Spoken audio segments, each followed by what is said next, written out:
In the world of boxing, there are fighters who come and go. But then there are the legends, those whose names echo through history, whose stories transcend the ropes. George Foreman is one of those names. A man whose punches were so powerful, they seemed to shake the very foundation of the sport. His rise to the top was nothing short of meteoric, but his fall and eventual return defied all odds. This is a story of dominance, of redemption, and of a man who proved that even the hardest knockdowns can't keep a legend down for long. Picture this, a young, hungry fighter with fists like sledgehammers, a champion who scared the living daylights out of anyone who dared step into the ring with him, a force of nature that left a trail of destruction in his wake. But then, in a moment that no one saw coming, he walked away from it all. Could a man who once ruled the ring really come back? Could a fighter in his 40s reclaim the crown? The answer was about to shake the sports world to its core. This is the story of George Foreman, the destroyer, the fallen, the comeback king.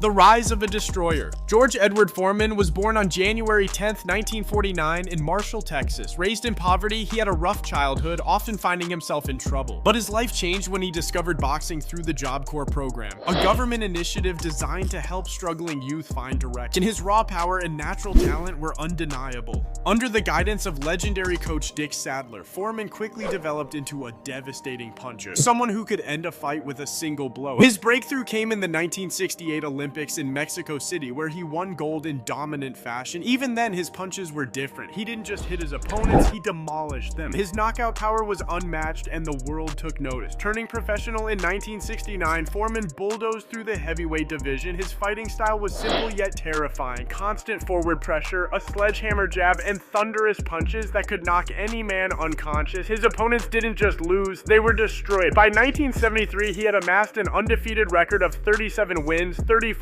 by knockout, but his biggest test was yet to come.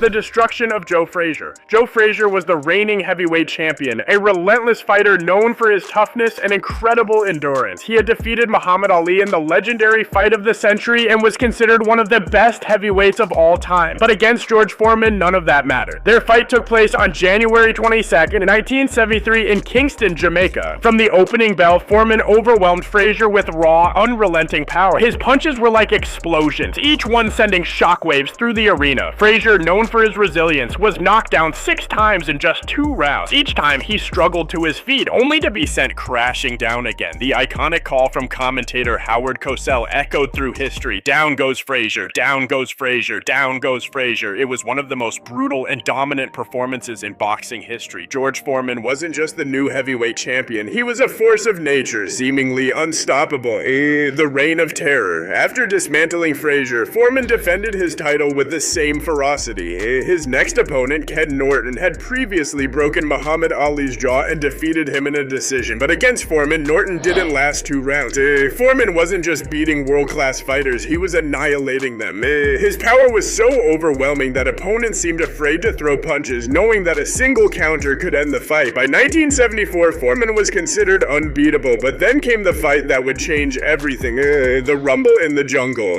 The first fall. On October 30th, 1974, George Foreman stepped into the ring in Kinshasa, Zaire, now the Democratic Republic of Congo, to face Muhammad Ali in what would become one of the most famous fights in history, the Rumble in the Jungle. Foreman was the overwhelming favorite. He was younger, stronger, and had destroyed the same opponents that had troubled Ali. Most experts believed Ali wouldn't last more than 3 rounds, but Ali had a plan. Instead of trading punches with Foreman, Ali introduced a strategy that would change boxing forever. Rope-a-dope. He leaned against the ropes, allowing Foreman to unload punch after punch. Foreman swung wildly, pouring his energy into every blow, but Ali wasn't taking clean shots, he was absorbing them, letting Foreman tire himself out. By the 8th round, Foreman was exhausted. Ali saw his moment. A lightning-fast combination sent Foreman staggering. A final right hand dropped him to the canvas.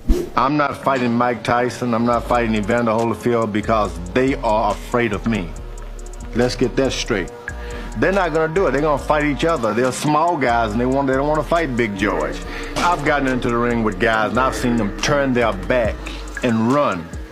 I mean, literally turn their backs on me and run. The lost years and a new purpose. George Foreman was no longer invincible. After his devastating loss to Muhammad Ali and a grueling defeat against Jimmy Young in 1977, he reached a breaking point. In his dressing room after the fight, he experienced what he later described as a near-death spiritual awakening. At just 28, Foreman made a shocking decision. He walked away from boxing entirely. Instead of chasing another title, he devoted himself to faith, becoming an ordained minister and dedicating his life to helping others. For a decade, he preached in Texas, working with troubled youth and using his own experiences to teach lessons of resilience and redemption. To the world, George Foreman, the fighter, was gone, but destiny had other plans. The most unbelievable comeback in sports history. In 1987, at the age of 38, Foreman made an announcement that sent shockwaves through the boxing world. He was coming out of retirement. Nobody took him seriously. He was older, heavier, and slower. The heavyweight division now belonged to younger, faster fighters like Mike Tyson and Evander Holyfield. But what people forgot was that Foreman's greatest weapon had never been his speed. It was his raw, devastating power. And power doesn't fade. Fight after fight, he silenced the critics. With each victory, his legend grew. Foreman wasn't just fighting for himself. He was proving that no dream is too far-fetched. No comeback is impossible. Then in 1994, at the age of 45, he got an opportunity that no one believed he could win. A shot at the heavyweight title against the undefeated Michael Moorer, the oldest heavyweight champion in history. For 9 rounds, it seemed like the doubters were right. Moorer, younger and faster, controlled the fight. He landed sharp punches while Foreman absorbed punishment, waiting, watching. Then in the 10th round, Foreman saw his chance. A perfectly placed right hand sent Moorer crashing to the canvas. The crowd erupted. The referee counted to 10. At 45 years old, George Foreman was once again the heavyweight champion of the world, the oldest in history. It was one of the greatest moments in sports, a victory that redefined what was possible in boxing. Beyond boxing, the reinvention of George Foreman. For most fighters, retirement means fading into obscurity, but Foreman became bigger than ever. His transformation from a feared powerhouse to a beloved public figure was nothing short of remarkable. His George Foreman grill became a global phenomenon, selling over 100 million units. It earned him more money than his entire boxing career. He became a preacher, a motivational speaker, and an icon of second chance. The man once seen as an unstoppable force in the ring had now become a household name for an entirely different reason, a legacy that will never fade. George Foreman's story is not just about boxing, it's about transformation, about resilience, about proving that no matter how many times life knocks you down, you can always get back up. From feared champion to humble preacher, from retirement to an impossible comeback, from fighter to businessman, but one thing never changed: his power, his presence, his legacy. Few fighters in history have hit as hard as George Foreman. Few have ever staged a comeback as miraculous as his, and few will ever leave behind a legacy that stretches beyond the ring the way he did. George Foreman wasn't just a boxer, he was a force of nature, a legend, and his name will never be forgot.